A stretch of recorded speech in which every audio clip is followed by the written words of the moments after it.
السلام عليكم ورحمة الله وبركاته. يا صباح الفل عليكم جميعا يا جماعة، أو يا مساء الفل على حسب التوقيت اللي انت بتشوف فيه الفيديو بتاعي.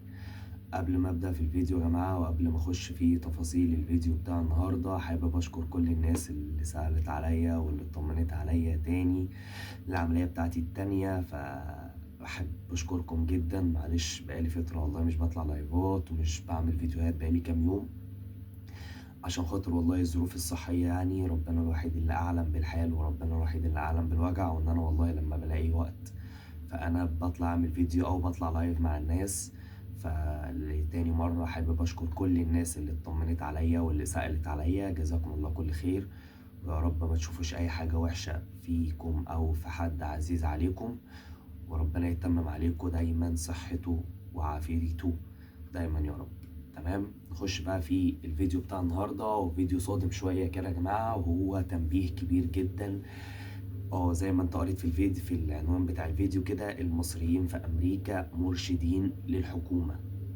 من الاخر قولا واحدا، المصريين في امريكا مرشدين للحكومه. ونفس الكلام برضو في اوروبا. فخلي بالك خلي بالك خلي بالك، زائد ان الايام دي طبعا عشان خاطر دونالد ترامب، وعشان خاطر ان هو هيطلع قرارات يرحل بيها الناس والافلام اللي شغاله واللي دايره دي. فالمصريين مش عاتقين حد بره. خلي بالك خلي بالك خلي بالك، المصري بالذات مؤذي.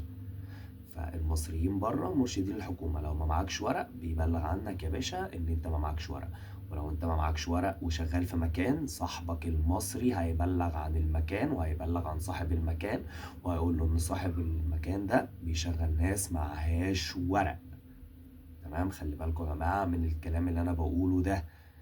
لو اي مشكلة حصلت ولا حاجة، صاحبك المصري هو اللي هيروح هيبلغ عنك، حتى لو ما عملتش حاجة، بس هو هيشوفك حد كويس وبدأت تبقى الدنيا معاك كويسة، فهيروح يسلمك في اي حكاية.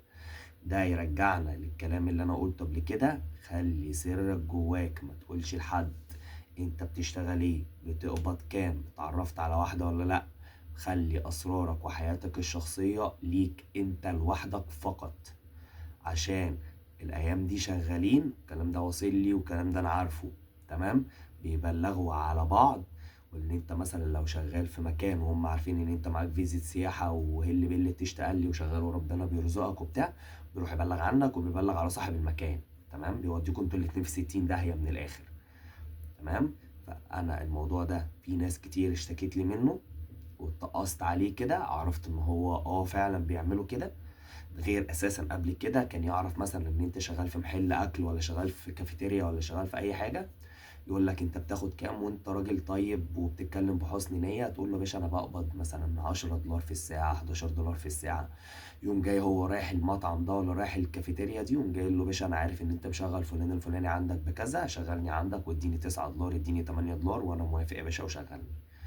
تمام، فده باختصار شديد كده. هما دول المصريين بره. المصريين بره مخبرين، المصريين بره مرشدين.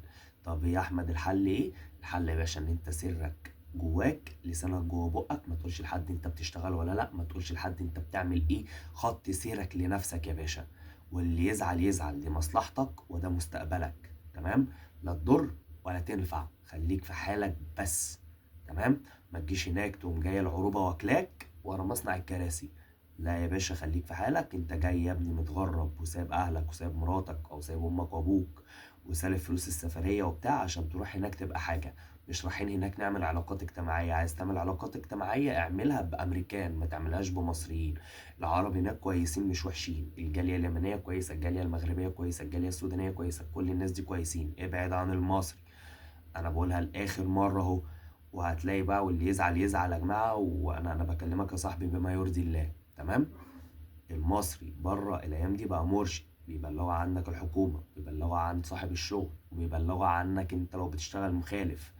اللهم اني قد بلغت، اللهم فاشهد. سرك جوه بقك، السمكه اللي قافله بقها صاحبي صعب صعب اصطيادها. وربنا يستر عليا وعليكم، وربنا يستر على كل الناس. ولو امريكا فيها الخير للناس يا رب الكل يسافر، لو امريكا فيها الشر يا رب بعيدها عنهم. وربنا يوفقكم جميعا يا رجاله. متنسوش سبسكرايب للقناه، تعمل لايك للفيديو، الكومنت اللطيف. واشوفكم على خير ان شاء الله في فيديو جديد، والسلام عليكم ورحمه الله وبركاته.